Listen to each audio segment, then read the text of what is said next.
Welcome to Meet the Author, where you can join in on insightful conversations with best-selling and award-winning indie published authors. Your hosts today are Rob and Joan, who themselves are indie published authors, book publicists, and paranormal investigators with Tampa Bay Spirits, based in Tampa Bay, Florida. Thanks for dropping by. And now, on with the show. Hi, I'm Rob. And I'm Joan, and we're so glad that you're in our audience, whether you're watching us live on Wednesday night at 7 o'clock, or if you're watching a podcast later on, or just listening to the podcast. We are really, really happy that you are here in the audience. And I just have to say hello and God bless you to Robert White. Morning, Hi, all, he says. He says morning because he's in Australia. And Robert, how are you doing? We know that Robert had his leg amputated below his knee. We told you about that and to keep him in your thoughts and prayers. And we really hope you're doing well. And we have been praying for you, sir. Mm-hmm. Yes, we have. And I'm sure the audience has as well. And Chris Chrisman says, good evening, Rob and Joan. Good evening, Chris. We're so happy that you're here. George Dismuke says, I'm here, seatbelt buckled. Hi, George. CJ Peterson says, hey, y'all. Hey, CJ. Hey, CJ, we're glad you're here. CW Hawes said, howdy, Rob and Joan. Howdy, CW. Yeah, from Texas, so there it has to be howdy. Howdy. Marjorie Deering says, hi, I'm watching from my reserve seat. Ready, set, go. Bet you have popcorn, too.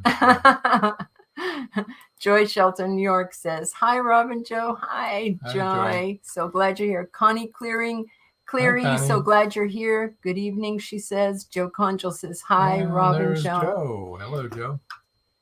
Robert White says, doing good here. Thanks. So, you know what? You have a better attitude than I would if I were in your situation. But, God bless you. That's great. Continue to do good. We'll continue to keep you in our prayers. Yes, we will. Okay. So, it's November already. I know. Can you believe that? Yeah. November 1st. So, can I tell them our news?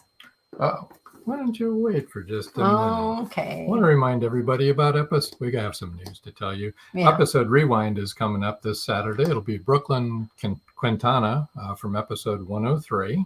She was a lot of fun. Voice of Indie podcast right after our show on Blog Talk Radio. There's a little tutorial at the end of our show that tells you how to get over there to see Beam and Gary. Book World podcast on YouTube at CJ Peterson. That would be every Wednesday at 1 o'clock Central Time here in the U.S.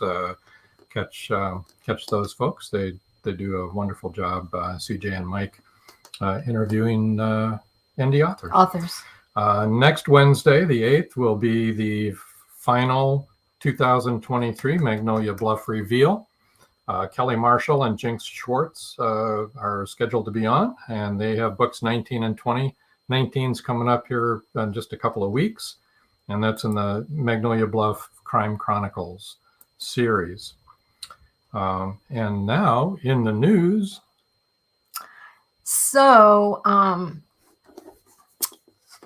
a British magazine has asked to do an article on our podcast. So we thought about it for 2 seconds and we said yes, as fast as we could say yes. Pretty exciting, right? I'm excited. Me too. Aren't you? Me too, yeah. That's good. I mean, it's a good chance to break into a little bit more into the UK market. And Chris Chrisman says, awesome. It is awesome. We're really excited. Yeah. So CJ Peterson says, sweet, congratulations. They said they wanted wonderful news, Joy said. They said they wanted to do an article on our brilliant podcast. Our brilliant. This is brilliant. But I think that's the British way of saying okay. Cool or good or awesome. That was a compliment. Yeah. Okay. We'll take it. Marjorie Deering said, great news. It is. And Connie Clary says, congratulations. Thanks. And it's good for all of you, too. Good for everybody. Paul Wallace says, hey, everyone. All you guys who are authors and readers, you get exposed to new. You get exposed now to a British magazine and, so that's awesome. We'll talk about all of you as much as we can. And we have some other news. Joe Conjal says, congratulations. And George Dismuse says, congrats on the article. Yeah, it's really fun. Yes, what? Okay, can you bring up the brand? Oh, sure. Okay. So want to announce here a little plug for Return of the Jaguar. Return of the Jaguar is book number 4 in the Jaguar series by brilliant author George Dismukes. This story takes Andrea, Brandon, and Naja, the black jaguar, deep into the Mato Grosso jungle of Brazil on a mission to rescue 2 kidnapped children of Presidente Calderon. Along the way, they encounter Yanomami Indian warriors who are bent on revenge for the murder of one of their own. Now, this is just one of the many dangers our heroes face in this multi-layered saga. Return of the Jaguar will be available on Amazon worldwide by November 15th. Interested readers can pre-order a copy by next week, and Return of the Jaguar is published by Hollowman Publishing Incorporated, operated and owned by none other than Paul Hollis. So pretty exciting for both of them, Paul and George. CJ says, looking forward to it, George, as are we. And a number of people have told us they're looking forward to it, including our daughter, Patricia. They've been waiting for George sent us these shirts. Can you see them? Isn't that cool? That's the cover. This is Return of the Jaguar night. Yeah. And hey, we're getting published in a British magazine night. There you go. But yeah. All right. Well, we've hogged all this time, and now it's time to bring in Kay. Hi, Kay. Hi. We're a tough act to follow, I know. Hey, a British magazine? I think that is the coolest news ever. That is awesome. Awesome. That's because we speak English. Yeah, You're doing yes, very well. We have a brilliant podcast. There you go. Due in large part to our brilliant authors, including Kay Hancock, which we're very pleased to have here tonight. And you're coming to us from way out west in the United States. Utah. Yeah. In Utah. Out there in Utah. Beautiful state. Beautiful state. We love it out there. We love country. Visit there. Yeah. Marjorie Deering said very cool shirts. They are cool shirts. Yeah, it's a beautiful book cover. Yeah. They are. I want one. Chris Chrisman says, hi. hello, Kay. And CJ Peterson says, hello. Hi. CJ, we just talked about her show. It's on before ours earlier in the afternoon. And yeah, you and she should get together. You should go on her show. It's a good show. It's a good podcast. I'd love to.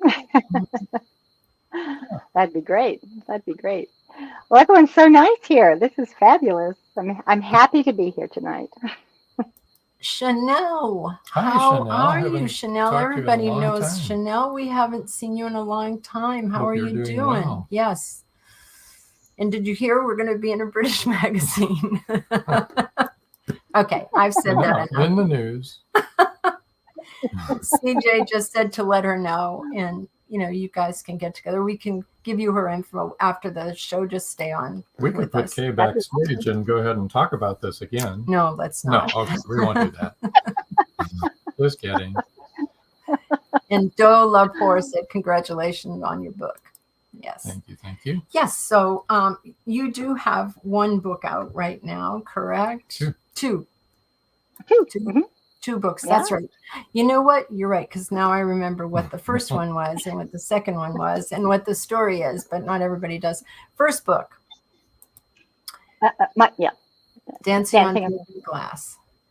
And I just know that the audience is going to love to hear this. Who published Dancing on Broken Glass? Simon & Schuster published that about 10 years ago. I know. I got really lucky. Oh, come on. The book is really good. Right? Well, I like to think it was really good. It was, it's quite a journey to be traditionally published, and takes a long time. And, I got myself an agent, and I don't know how much of this you want to hear. But yeah, as much as you want to know, you want to talk about. it took a while. It, I'm on this podcast because I'm now indie published, but um, traditionally being traditionally published, I was thrilled and I thought I had made it, and I thought, yay, Simon and Schuster. I actually could have. I mean, I got many rejections. Dancing on Broken Glass. The premise of that story is I write about relationships. I write about real people and real problems. And this story is about a marriage. And the husband has a mental illness. He has bipolar disorder, and the wife has a history of breast cancer.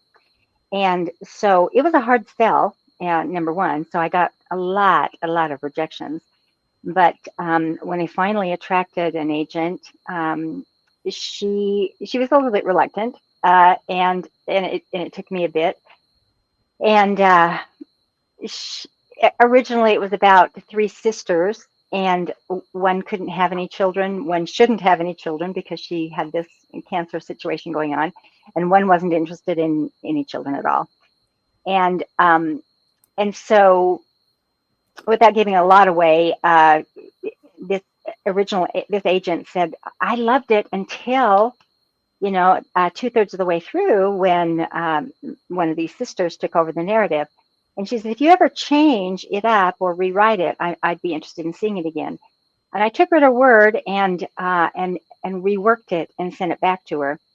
And long story short, we worked together for about 3 years, this agent and I, and then she actually sold it at auction in three weeks. And so I thought, yay! and it subsequently sold in 8 other countries, and yay. And then I went to work on writing the second novel, Doozy House of Mourning, and a third novel, and started work on a fourth novel. And my wonderful agent for Dancing on Broken Glass moved on to a bigger and better opportunity, and she didn't take me with her. And so I was agentless for a while, and it's really hard to get another book out there without an agent. And so I don't know, 2 or 3 years after Dancing came out, I went directly to my editor at Simon & Schuster with Doozy, and I said, as you know, the agent that we worked with before has moved on, but I'm going to submit this first 3 chapters. And what do you think? And she was wonderful. She said, of course, let me see it, blah, blah, blah. So I thought again, I'm good to go. So she and I worked on Doozy for about a year. It was in the developmental stages, and we're probably on the second. I'd gotten the second editorial notes from her and was working feverishly, and I didn't hear from her. I usually had a really quick turnaround time from her. I didn't hear from her, and I got to the point that I was checking the Manhattan, New York obituaries. I thought she died, and I was so nervous. I was emailing her, I wasn't hearing from her, and I thought, oh, this is terrible. And then one day out of the blue, I get this. Right? Oh my God, she died. Yeah, that's serious ghosting. I know. But she didn't die. I get this. Spoiler No, she alert. didn't die. I got the saddest email, and she just said, oh, okay, I'm so sorry. She said, this is my last day at Simon & Schuster, and I literally, it felt like a death. And I thought, what am I going to do now? And she just said, I've left you in really good hands with my assistant, and we're just about there anyway, so don't worry. And but we weren't just about there. And I was published under the Gallery imprint with Simon & Schuster, and so this assistant took it as it was and submitted it to Gallery, and it wasn't ready. Gallery, didn't want it at that point, and I thought, what's going to happen now? So I kind of was left dangling, and anyway, so this darling little assistant at Simon & Schuster ended up giving the manuscript as it was to a friend of hers who happened to pass it on to another agent that liked it, And that agent took it as is and emailed me and said, I really like this book, so how about I represent you? And I thought, okay, that'll be good. So she had it for a little while, and then COVID hit. And then I don't know if you know the history of New York when COVID hit, but it shut down. And she said to me, what's happening in New York now is that all of our editors have moved home with their significant others and maybe a child or two in these 800 feet apartments. They're working from home. Yeah. And so she said, work as we know it is just very, very different. And so in about a year and a half's time, my book was circulated, to my understanding, about 8 times. And I don't know if it actually got read that many times or not, but there was almost no movement on it. And my agent got frustrated. I got frustrated. And in the meantime, I kept writing, and I submitted another book, which is my 3rd book coming out. And so all activity on Doozy was suspended. And I said to this agent, well, I didn't know that was going to happen. And she said, well, that's what happens. That's an industry standard. We submit 1 book at a time. So Doozy was kind of dangling out there. And so I decided, okay, well, I'm going to take control of that book. And so I brought it back into my own control and decided to publish it independently myself. And I've had so much fun, but I've learned so much, and I've never been so scared in my life. So Robert White says, it's a whole saying don't worry to a worrier just makes them worry more, which is absolutely true, Robert. And Joe Conchal says, how involved were you in the marketing of your first book with Simon & Schuster? Just how much involvement do you have? It was interesting because they would set things up for me. They would let me know that I had a publicist, but it was like, okay, you have this blog interview at this time, and you have this appointment, and you're going to. I didn't go on any kind of a book tour, but here in Utah, where I am, I did a book signing, and I did I was at a Barnes and Noble for a reading, and a little as a first-time author. They set up a first-time author thing, and some other authors came, and they did things like that. So they would tell me where to go and at what time to be there, and what time I was going to be interviewed for a blog, and so that kind of thing. So that's a difference because I'm setting those kind of things up on my own now, and so Simon & Schuster did that for me, which I loved. In hindsight, I thought, they kept me pretty busy. I did the work, but they told me where to go to do the work. And in this round with the Doozy House of Mourning, I'm working with a company called selfpublishing.com, which have been wonderful. They've actually kind of mapped out what needs to be done and how to do it. But now I'm making those calls. I'm arranging those interviews. I was combing through the most excellent podcast to be on and ran across Meet the Author. Brilliant. Brilliant.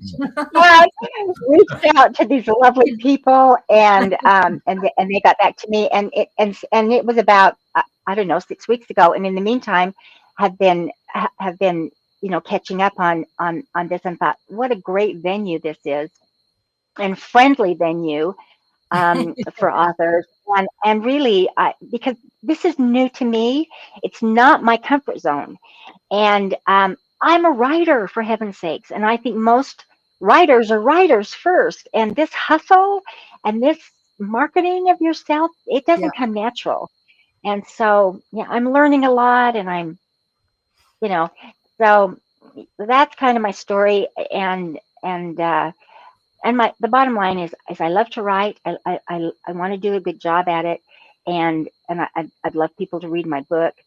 But what's happening is people are reading Doozy and discovering dancing, and people, dancing's 10 years old. It's still selling. Every time I get a lovely review from dancing, I say, well, if you like dancing, you might like Doozy. Yeah. And so they're picking up Doozy. So I have kind of a built-in opportunity because I was published before, because people have said, have you written anything else, or is this author? So that's been a bit of an advantage for me, which I highly appreciate, and I've used it to my advantage the best I could. So that's been helpful. Chris Chrisman says marketing is Marketing hard, is which is you are so right. I'd rather have a baby. I wouldn't. Joe Conch said the best podcast to be on. I had 6 of them, and now it would be a miracle. Terry M. Brown, author, also said, I think you'd find that you would have to market more with Simon & Schuster today. Yes, that's true, Terry. I think you're right. Then you had to 10 years ago. Publishers are marketing for new authors. Lesson, yes. Oh my gosh, Joy. Joy says Rob and Joan are the best and so genuine. Thanks, Joy. I'm finding that too. But Joy should know. Poor Joy. She's on our other podcast. She's on our panel. Oh. Yeah. Well, I'm finding that you're so very lovely and just to talk to, and it feels just like we're in a living room chatting, and I so appreciate that. That's what we want. That makes it so lovely. Yes, please. Yeah. I had a question on you mentioned self-publishing.com. Yes. What other things? What do they offer? I mean, and you've been happy with them, right? I've done some research on because I wanted to do it right. I think it behooves everybody that's going to go this route to do the very best they can. And so for me, I had to educate myself. And selfpublishing.com, I can't even remember for sure how I found them, but they offer a whole series of classes and workshops.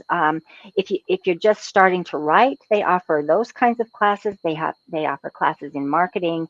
They offer classes in if you need an editor, they'll kind of guide you in that direction. You can do some things that are free of charge. You can certainly buy some of their services.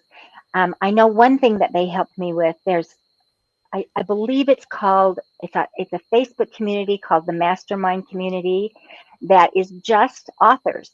And I think one of the first things any author should do is find a support group on Facebook. And I found several that just help. And I know when I was trying to find a headshot, for my book, I threw out 4 or 5 different ones and said, what are your thoughts? And people were quite nice and said, what are you looking for? Are you looking for whimsical? Are you looking for serious? And I thought, I hadn't thought of that. Do I want this? Do I want a full body? And so they kind of just helped with that. And then I noticed that other people were doing the same thing. And then in the very, very beginning, I was looking for a launch team, and it was the same thing. I'm looking for some people, to kind of read my book, and I'm happy to read yours in return. And we needed some of that, and that was a good resource. And there were others. There's I think if you Google, writing support groups on Facebook, or maybe, I don't know, there were some others, but I found one for writers, readers, and editors, and I found one for, oh gosh, there was probably another couple. I could find a few and throw them on my website or something, but I just found, for me, I felt so alone and thought I want to do this right, because I don't know, I felt really vulnerable. I felt I didn't want to screw this up. And so I found some guidance, You there. found a support system. Yeah. Joe Conjal. Joe Conjal said, "What a doozy of a story." See what he did there? I see that. That's a good one. And Robert White says, Chris, it depends on what is being marketed. Being a jeweler, I can wear my designs, but marketing books would be difficult other than word of mouth. Marketing is difficult. Exactly. You could wear you could put your book on your head and balance it and walk. Or you could wear it on your shirt. Or you could put it on your shirt. I love that. I so love that. Oh, I'm going to have to think about that one. Oh, yeah. It's a good marketing tool. Chris Chrisman said, I'm about to release my 3rd book next month. I'm always learning from other authors. Isn't that the truth? Chris. It's so Right. true. And I'll tell you one Robert thing I says, did. brilliant, Chris. Hope it does well for you. See what I mean about the use of the word brilliant? We need Yes. I love that. I love that. We need to take our first break here. Commercial break. If you can hold that thought. Hold that thought. That'd We'll be be right great. back. Don't anybody leave. We're going to be right back. Nobody after go this short anywhere. You can't leave. See you in Well, a couple of they minutes. can use the bathroom. Okay, you can use the bathroom. But come right back. It's 1919, and Eric Laska returns from the war in Europe. Two new enemies await him in the small coal mining town he calls home.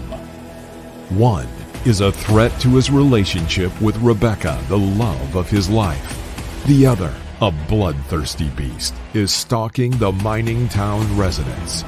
The townspeople suspect Eric of one of the killings. An old man and Rebecca's 11-year-old sister have seen the beast, but only Eric believes their story. To protect the town and clear his name, he's forced to prove the werewolf exists. Available on Amazon. The Horror Within by Marjorie Swift Doring. Paradise, my prison. Charlie Flint awakens from a deep sleep and finds himself alone on a tropical beach surrounded by a palm tree jungle and exotic animals. He cannot remember who he is or anything about his life. First, he must find food and build shelter and protect himself from hidden dangers. As his memory gradually returns, it reveals what a very flawed person he is. A man who made too many mistakes, made too many enemies. The implications of the truth are staggering. How did Charlie get there? And will he save himself? Paradise, My Prison is the riveting new suspense thriller from retired Hollywood scriptwriter George Dismukes. Paradise, My Prison by George Dismukes is available in jacketed hardcover, softcover, and all ebook formats worldwide. Madison Jackson loved being a cop. A young girl is raped and murdered near Burnett Reservoir. Madison vows to get justice for the child. Madison travels to the heart of Mexican cartel country. She is kidnapped, tortured. Will Madison ever make it home?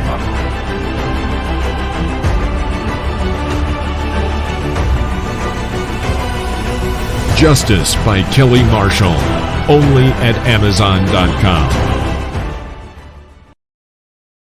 And we're back. Howdy. Terry M. Brown says, I tell people you have to be willing to dance naked with your book. and that's about the long and the short of it, to tell you the truth. Let's see, Joe Conjal said, now that you've been both traditionally and indie published, would you go back to traditional if it was offered to you? I might if it came straight from the publisher, but I'll tell you, I don't know. I honestly, I'm having a good time, and if I can succeed at this myself, I probably wouldn't. The one thing that I don't know how to do is I don't know how to market my book to a foreign population. Oh, Simon Schuster did that for me, and it was published in, like I said, 8 other countries, and well, Simon Schuster didn't do that. My agent did that, and she retained foreign rights for me, and so I was able to. The agency did that for me. I don't know how to do that myself, so I've reached out to Brazil and Germany, which it was very successful there. And I just reached out to the publishers themselves with what I've done, and so it's sitting there somewhere dangling out there, but I don't have a contact there other than just the publishing house, and so I think that would be valuable if somebody did, but it wouldn't be who I've worked with before, probably, because I just give people one chance to give up on me, and then they, that's all. So they yeah. have to be It'd have to be, but I, I would definitely consider. I would love my book to be read and appreciated by vast quantities of people. So if publishing could do that for me, that'd be great. You seem like the kind of person that kind of give people more than just one chance. I think you kind of roll along with them, don't you? For a while. I think she gave them a lot of chances, but then when they went through all that and she said she was done, you mean when you're done, you're done. When you're done, you're done. Yeah. Right? Well, yeah.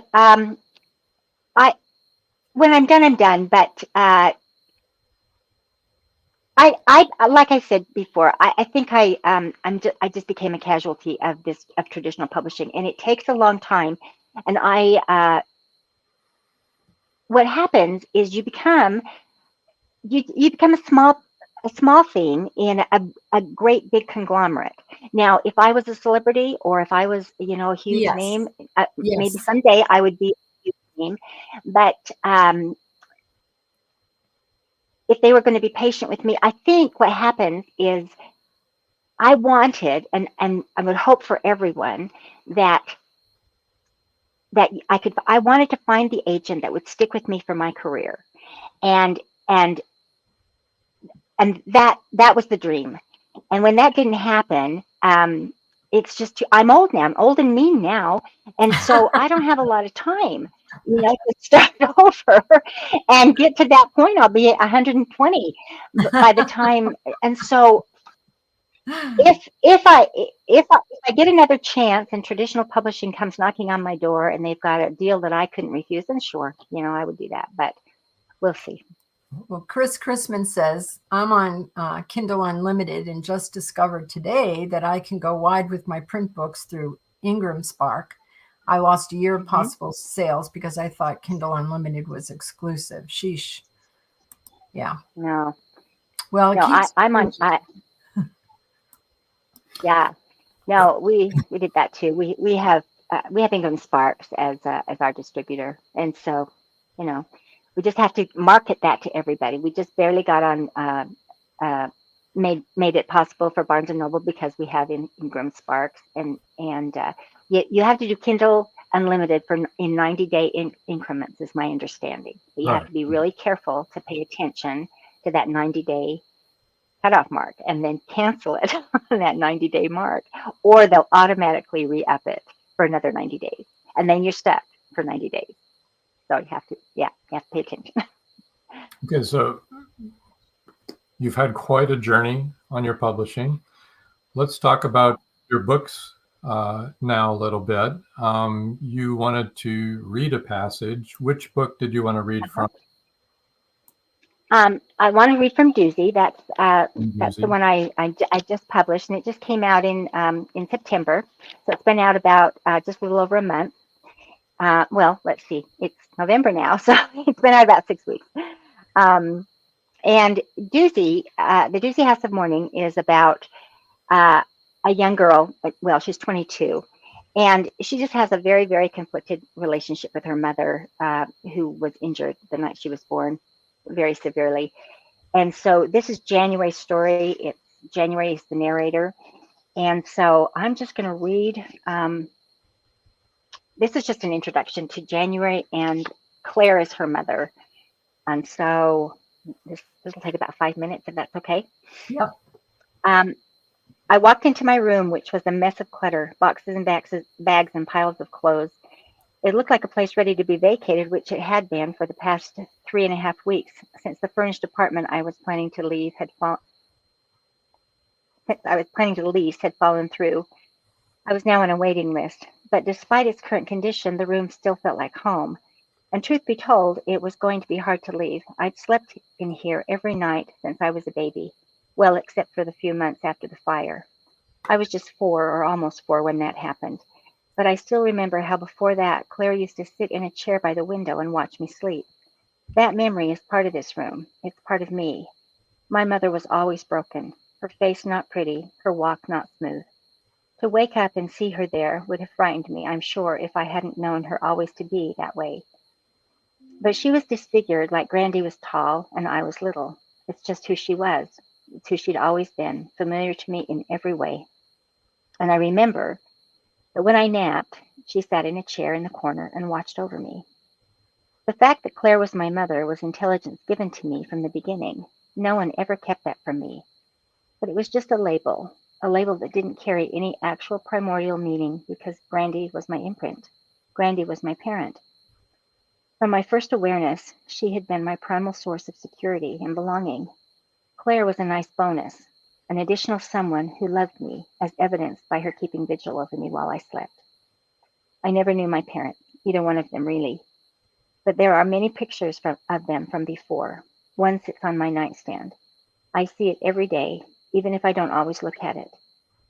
It was taken at their wedding, a beautiful bride and groom looking idyllic for the camera.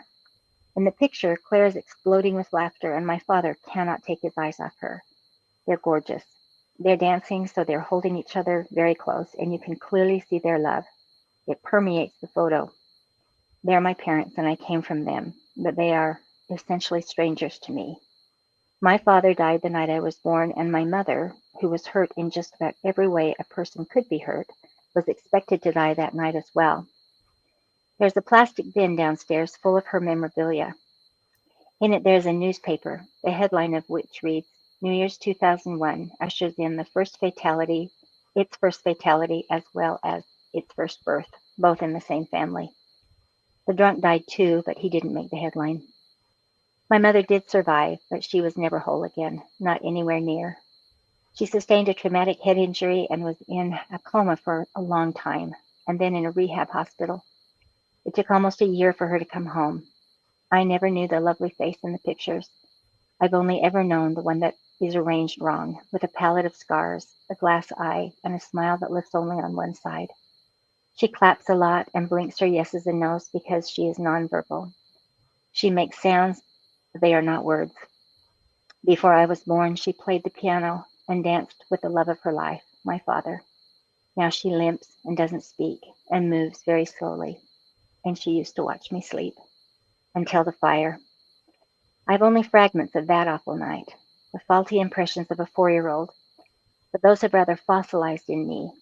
Trauma does that, apparently. What I remember most is that I couldn't breathe. That has always stayed with me, like drowning in smoke, and not just drowning, but being held down to drown by a tremendous weight crushing me.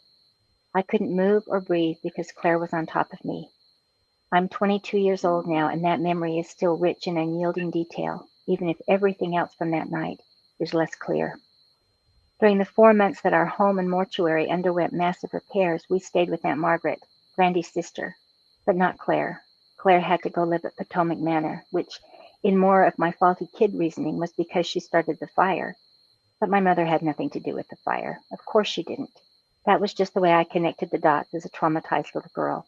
It was defective wiring in a restored building, factual details that meant nothing to a 4-year-old. I'd been trapped under my mother while flames danced everywhere around me. There was no room for logic, not when I honestly believed at the time that Claire had tried to hurt me, not save me, which is exactly what she'd done.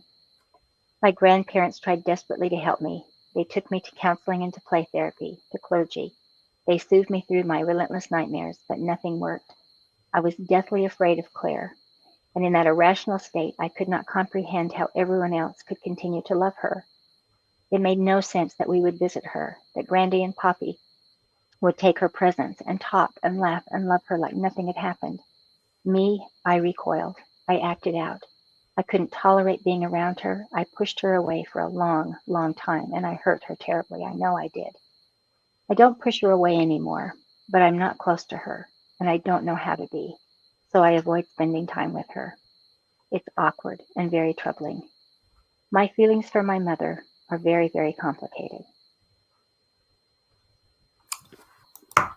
Wow, that was beautiful and incredibly sad, right? Beautifully written, powerful words, and so sad. Your heart just breaks for everybody involved, you know? Yeah. Let's see. So the story, it now, what happens is an attorney shows up, and January's maternal grandmother, Claire's mother, has died. And when Claire was 16, her parents, very wealthy, they bought her a Steinway concert grand piano, and this attorney wants to leave it to January. And in so doing, there's she discovers a great deal about this mother she's never really wanted to know very much about. And so the whole story is about her discovery of her mother, and and the love story of her parents, which is was kind of forbidden, actually. And January just discovers her mother, and that's the story. Joe Conjal says, beautiful reading, haunting passage. And that's true. That's right. Thank you. Thank you so much. Now, in your bio, you say that you used to be a psych nurse. Yeah. Right? Yeah, that's a career. Mm-hmm. Have you woven a lot of true stories into your... Yeah. Well, I come from a place of a lot of experience, and I love relationship issues. I love I don't do anything that isn't relatable, I don't think. In Dancing on Broken Glass, my characters are, like I said, is a bipolar, and it's about a marriage. And these things are these are about real people and real circumstances. They're fictionalized, but these are definitely circumstances that I've been part of. And the same with the Doozy House of Mourning. This is a very relatable story about a disabled mother and a young girl trying to relate to her mother all of her life, having a traumatic experience with her on top of that, and just distancing herself, and then discovering this awesome person that was her mother, and what she went through, and the parents that she lived with, and discovering that she was something quite special. And January just wasn't ready to know her. She discovers her mother at the same age that she was, so about 22, when she fell in love with her father. And so that makes January and her kind of peers when she's kind of reading her diaries. And that has a very intense effect on January as she's getting to know her mother as her own peer. And what she gave up, to be with her father. And then in the end, she kind of discovers her father as well. The piano is also on the cover. There's a piano off in the middle of this snowy field, and the piano is kind of it's a solidifying factor between both the mother and the daughter, and they have that in common. And in the end, it kind of unifies them. So when you write about bipolar or about traumatic brain injury, you write about it from knowledge, your own knowledge of being a psych nurse. Yeah. So that's great. Right. You bring that to that authenticity. Well, authenticity. Authenticity. Trying to thank you. Authenticity. There you go. To your characters. Right. So that's the goal. HANCOCK says, I am so proud of you. That's my hubby. He's so sweet. He snuck in here during the commercial and said I was saying too much. So I apologize for that. And I bit his head off because I said, no, I don't. So he's got my back. Mark, she's doing fine. She's doing great. You know she is. Just teasing you. Chris Chrisman says your writing makes it real. Yes. Oh, that's the best compliment I could possibly have. Thank you so much. I don't know what anyone else's goal is as a writer, but that's mine. And I love that feedback. I don't know about anybody else, but I have a small readers group of other writers that I write with, and it takes a long time to sound real when you're writing and when you're reading it, and when you're reading something quite wooden. And in the beginning, when you're starting something new, it sounds wooden, and when it starts to feel real and flow easily, then you know you're onto something. And so thank you, Chris. I so appreciate that. And thank you. Joe Conjal has a question. Did you get to choose the title Dancing on Broken Glass, or did Simon and Schuster choose that title for you?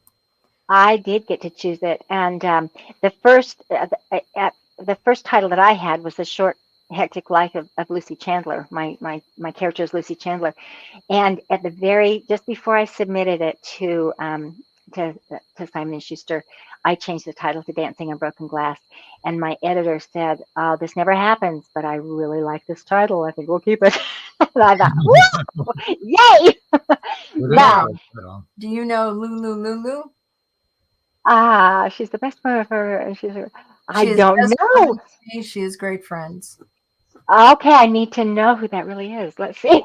They have to text me and tell me who they are. I like that. Well, we need to take our last break. Our last commercial break. Running a little late on everything, but when we come back, we'll have our book giveaway. Yep, we'll have our book giveaway, and we'll tell everybody how to reach you. Okay. Okay. That's great. And we'll tell you who Lulu is. She just told us. So we'll be right back. We'll be right back. Just wait. The suspense will kill you, but wait. The clock is ticking. Can Gracie uncover the truth? Philip Pliant is the wealthy opportunist plastics dealer and CEO of Pliant Industries. He's also a master thief, creating a pervasive threat to the manufacturing infrastructure in the Caribbean islands markets. With the cartel as his stealth client, the naive city leaders have been seduced, enabling the production of more than three-dimensional building materials. The expected profits are monstrous. Is the art group, now led by Gracie and the family heirs, strong enough to win against this predator? Can JJ's cats act on the root cause analysis in time? Will Gracie be able to squash Pliant and the cartels? Gracie never considered their lives would hang in the balance. The clock is ticking. 5, 4, 3.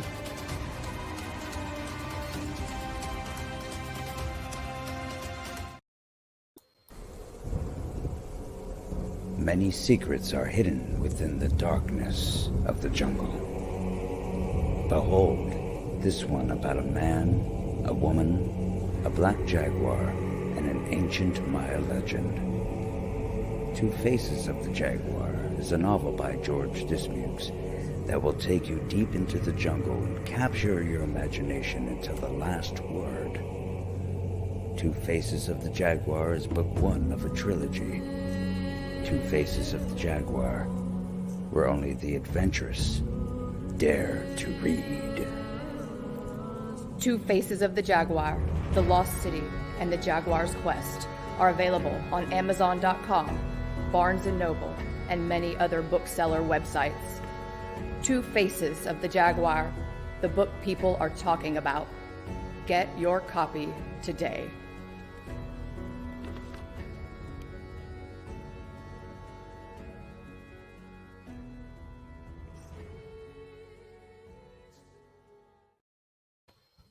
Hello, we're back.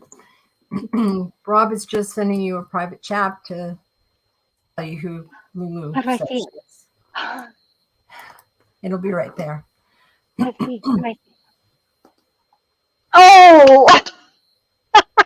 Okay, thank you. All right. I know who she is. She is a doll. She's such a doll. All right.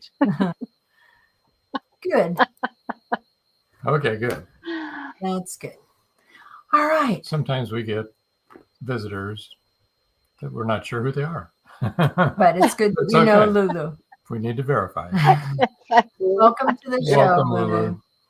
Okay, so now shall we go ahead? All right. Let me tell you, here's Kay's website. It's www.khancock.com. And, you know, I'm going to spell this for all of you who are just listening on a podcast instead of watching on a video. It's KAHANCOCK. And her email is KAHA@KAHANCOCK.com.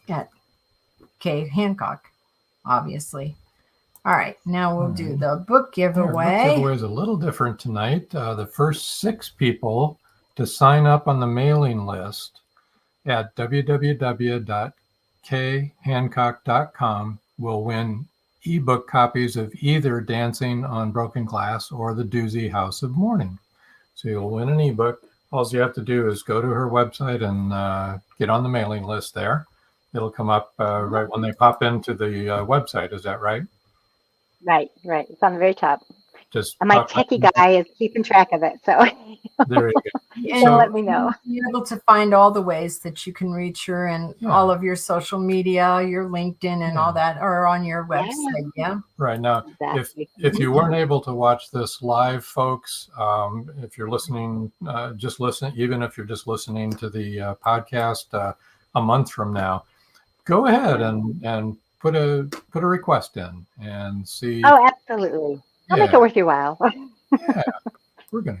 I have the greatest tech guy, and he put a button on my website that you can read the first 3 chapters of Doozy just by pushing the button. So if anybody wants to do that, that's available too. So awesome. That's awesome. All right. We're just doing some cleanup work. Just a minute. As we said, sometimes we get some comments that, that we really don't need anyone to see. There, we're done. Yes. Sorry about that. This is a worldwide that's podcast, awesome. and we get some worldwide stuff that's worldwide different. Yeah. So you've got stuff in the works. You've got some books coming up, right? I do. Yes. Ivy and Steels will be coming out probably late spring, early summer of next year, and I'm going to do the same thing. I've learned so much from this process of indie publishing, and I'm really having fun actually. And it's very empowering. Even though it's way outside of my comfort zone, it's been very, very empowering, and I like the comfort of being traditionally published and letting everyone else tell me what to do and everyone else make all those decisions. But I have loved being in charge, and I've loved making those decisions myself. And so anyway, Ivy and Steels is going to come out probably May, June-ish. And that is also, it's got a little bit of a mental health piece to it. My main character, there's 2 main characters. She's Ivy Talbot. She was dumped at the altar. She's from Savannah, Georgia, dumped at the altar and has just a terrible time. So her dad lives in Monterey, California, and he brings her home. Mom lives in Savannah, dad lives in Monterey, and he brings her home. And he's trying to find her a place to, kind of heal up. And so he rents a pool house in a friend's house. And at the time, these 2 kind of kids are house sitting. And Bo is one of he's a jeweler, and he has OCD, serious OCD. And so he's just not handling this stranger living in the pool house.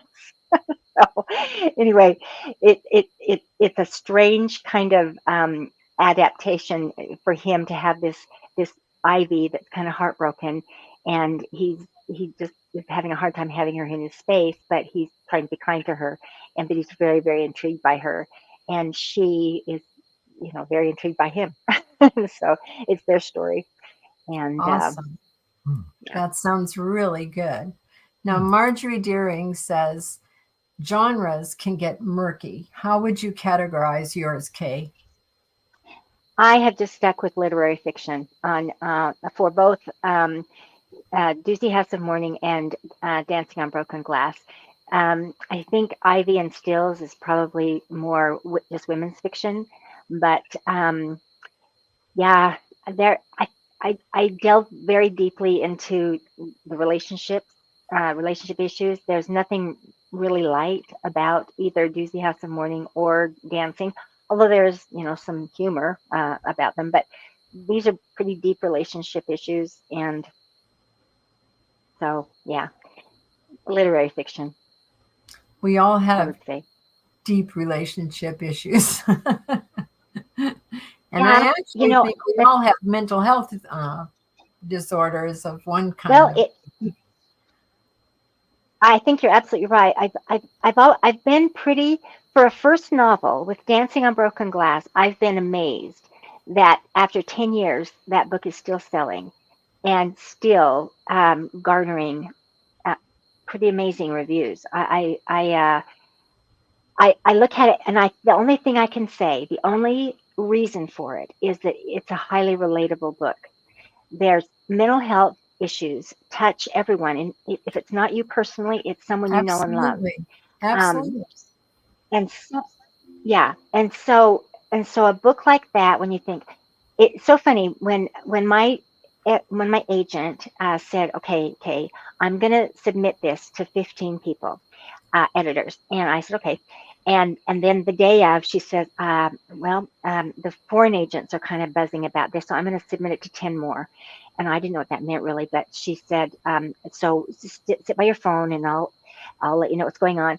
And then she said, I usually don't send rejections to my people, but I do want you to know I'm going to send these because they're so nice. These are really nice rejections. And I thought, what?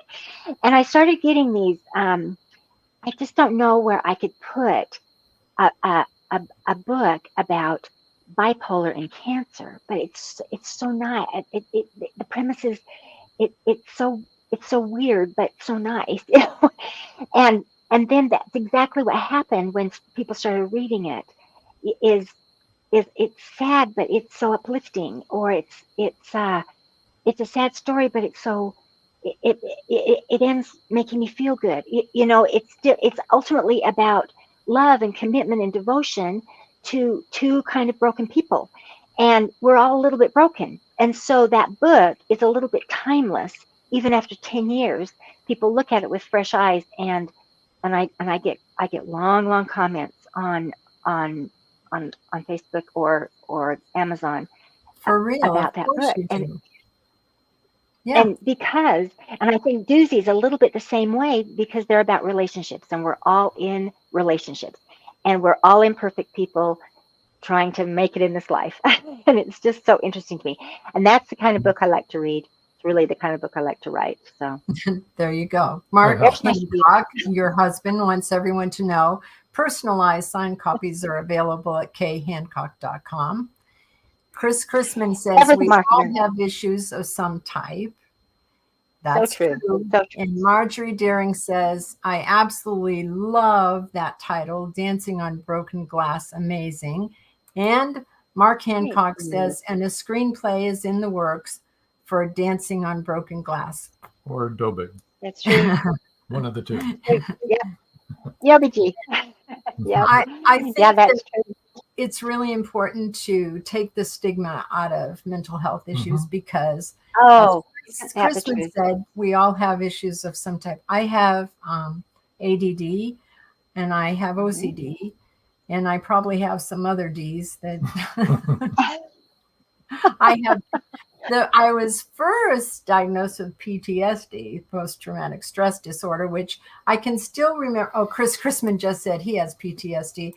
When I was first diagnosed, was more than 30 years ago. And I remember looking at my doctor and saying, I can't have PTSD. I was never in combat. He said, you don't have to be in combat with post-traumatic stress disorder. That's what the common belief was. It was. It was for me. Everyone I knew who had PTSD was a veteran. And I was like shocked that I had it. But, we've all had trauma. Everybody's had trauma, Exactly. And people experience trauma differently. Some people might be able to handle this kind of trauma much differently than somebody else. And so And you're absolutely right. You know, everyone's carrying a burden. I love what Robin Williams said, and other people have said it. You know, God bless him. yeah. You know, everyone you meet is carrying some kind of burden. So be kind. Be kind. Assume that everyone is carrying Something. some kind of And it's something. true. Just be kind.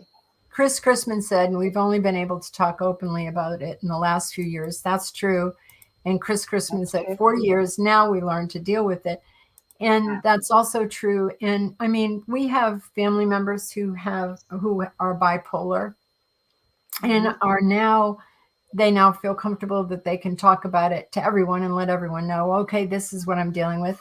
And once we get to that point where we can say, these are my issues, then, you know, maybe people have a little bit more grace and understanding for what everybody's gone through, right? If, you know, you can't help it if you're bipolar, you know, and there's medication and therapy, but it doesn't change the fact that you're still dealing with bipolar issues. You carry that diagnosis. That's true. But there are so many functional work-a-day people that struggle with those kinds of things. Absolutely. That are those invisible people. I mean, what we see, what you know, the media concentrates on, and maybe the movies even, are those people with that umbrella of mental health that are the extremes.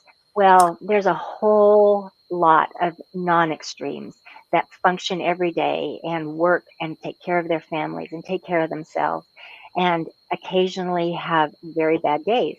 But for the most part, you know, we deal with what we have to deal with and get on with our life. And like Chris says, we help each other. Chris Crispin says we can help each other. Yes, and Joe Concha says, be kind to everyone. You never know what someone else is going through. Exactly. But I love this. Exactly. Mark Hancock says 5 free ebooks still available at khancock.com email list. Hop in there and there you go. It'll be a podcast tomorrow, Mark, and more people will be listening to this. Yeah, that would be great. That would be great. Yeah, I think this is great. I think your books are very deep, you know, and beautifully written, as I said. But it's also wonderful to bring that awareness of this is like what real life is like. This is what everybody, the person next door has gone through. And and to be like Chris Chrisman said, we can help each other. And Joe Conjo said, be kind to everyone, because you don't know what they've just gone through. So don't bite the person's heads off at the cashier who's making you wait in line forever, you know, or the person who cuts you off, or you don't know. Just be kind. You don't know. Yeah. And you don't have to take anything personally. You know, usually it's not has anything to do with you. If someone's having a hard day, you're not the center of the univerce. Can you imagine that? Doesn't everything revolve around me? That's what we all think. That's brilliant. Okay, why did that happen? I know all about it. But that's also human nature. We do think that. We always think that. But the truth is, it doesn't have anything to do with you. It's right. It's right. And the more secure we are in ourselves, the more we can be generous to others, you know, and just say, you know, that has nothing to do with me. So what can I do to help you? I can see you're having a bad time. You know, what can I do to help you? Mm-hmm. So that's what I've learned. That's absolutely true. Yeah. Well, thank you so much for coming on the show and sharing. Absolutely. This has been so nice. You're lovely people, lovely audience. We have the best audience. We do. I'm telling you. You do. We appreciate hearing what you had to go through, and I'm sorry you had to go through all that, but it's... Well, you know, live and learn, right? Yeah, it's good to know. So we're going to move you over. But first, let me bring up some more of these. Continue to do this. Yep. Yes. All right. Joe Conjo says, wonderful and interesting show tonight. Thank you to Kay and, of course, Robin Joan. Thank you. Thank you, Joe. Paul Hollis says, terrific show. Thank you, Kay, Joan, and Rob, who has his own publishing company called Hollow Man. Hollow Man Publishing. Hollow Man Publishing. And Chris Chrisman says, a wonderful show. Thank you, Kay. And C.W. Oz says, brilliant show tonight. Thank you, C.W. And George Dismuke says, great show. Thanks, George. Thanks for hanging in there, everybody. Yes. And it's been a really fun night, and next week, I really enjoyed that reading. Next week, we're going to visit Magnolia Bluff again for the last time in 2023. The reveal part 4. Kelly Marshall and Jinx Schwartz are going to join us, so you don't want to miss that. See what's coming up here before the end of the year. The last 3 books in the series. Yeah, and then we go into 2024. Yeah, that's going to be crazy. So I guess, anything else you want to share? No, I don't think so. Oh, I know. Oh. I have a picture to show you. Oh, you do? Okay. Yeah. Oh, yeah, that's right. Yeah, I forgot Where about did that go? It's up the other way. There we go. All There right. it is right there. This was so fun to do, guys. You know, we were hippies more than 50 years ago. So we decided to be hippies for the family Halloween party. Here we were.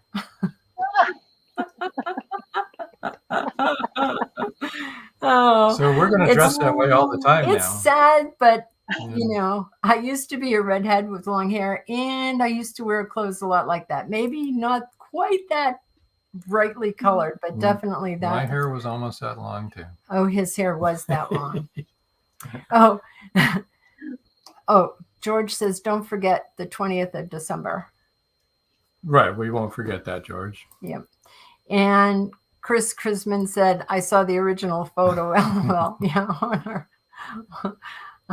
And Joe Conchel says, I hear you're going to be in a British magazine. We could be. And that's the picture we're going to. Yes. So That'll be the picture. We'll say, that's- this is who we are, and this is what us. our podcast is like. We wear this all the time. Marjorie Deering says, love it. Paul Hollis says, great image. Yeah, we were going to send it in as Doc and Zeta, but, you know, then Yeah. I thought, nah, he's too much taller than I am. And Joe Conchel said, great costume. Yeah, it was pretty funny. It was a fun night. Okay. Yeah, that's all, folks. Hippies forever. Ew. We are hippies forever. Just Okay. ask our kids. Now, where were we? Oh, we were leaving. Okay. Well, thank you, everybody, for joining us. And until next time, That's all, folks. bye. Bye. Live every Wednesday, your Voice of Indie hosts Beam Weeks and Stephen Gees welcome authors, musicians, publishing industry pros, artists, and assorted creative guests for an exciting interactive hour. Call in during the show or post questions and comments on Twitter for responses in real time. Meet your favorite indie creators, learn inside tips, network, and promote your work. The link for each week's show is pinned on Twitter atop @VoiceOfIndie. And you can receive the link every Wednesday morning in your inbox by subscribing to our newsletter at freshinkgroup.com. Check out Voice of Indie every Wednesday on Blog Talk Radio and catch hundreds of episodes archived everywhere from our websites to our YouTube channel and Spotify. Thank you for joining us here on Meet the Author. Make sure you stay up to date with our show by clicking like, follow, and share. And you can find us on Spotify, iTunes, and more. See you next time on WLFE-DV.com.